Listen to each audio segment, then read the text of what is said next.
have Keesha tell us a story. Oh, beautiful. All right, little bit.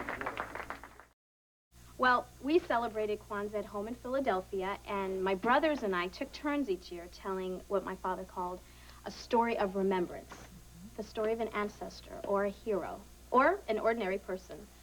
Although my grandmother has taught me that there is no such thing as an ordinary person, whose life was lived by the 7 principles. And my favorite story was about Clara Brown, who was born in Virginia in 1803. When she was 3 years old, she was sold with her mother to a slave owner who traveled west. She was sold again and separated from her mother. She was sold again, and she took a husband whom she loved dearly and with whom she had 2 daughters and a son.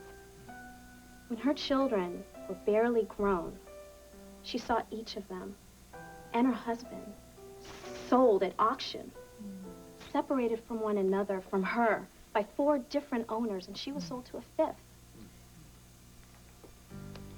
But finally, from that man, she was able to purchase her freedom. In 1859, she made her way to St. Louis, where she persuaded a party of gold prospectors to hire her as a cook. And 3 years later, when she was 59 years old, she found herself in the back seat of a covered wagon on a train making its way to Denver. In West Denver, she helped 2 Methodist ministers found the Union Sunday School. And then with their encouragement, she made her way to Central City, Colorado, determined to make enough money to find her family and to purchase them from slavery. All alone, she opened a laundry, 50 cents for a red flannel shirt. And she worked as a nurse, and she organized the first Sunday school. She never, ever refused help of any kind to anyone in need. But even so, by 1866, she'd saved $10,000, including investments in mining claims. The Civil War was over, and she searched desperately for her family. She couldn't find them.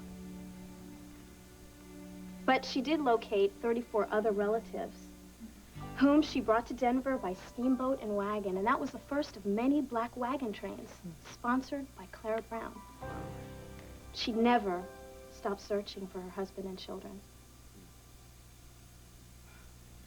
2 months before she died, she was reunited with her daughter. Oh, the Colorado Pioneers Association buried her with honors. A bronze plaque in the St. James Methodist Church tells how she opened her home for worship before the church was even built. A chair in the Opera House is named in her honor. And right now, all over this country, are thousands of people whose ancestors' lives were touched and made better by Clara Brown. Now there was an entrepreneur. Collective work and responsibility, Edward. Cooperative economics. Yeah. Faith and purpose. Right. Self-determination. Yeah. And unity. Yeah. Tell this story, Bob. She taught it to me.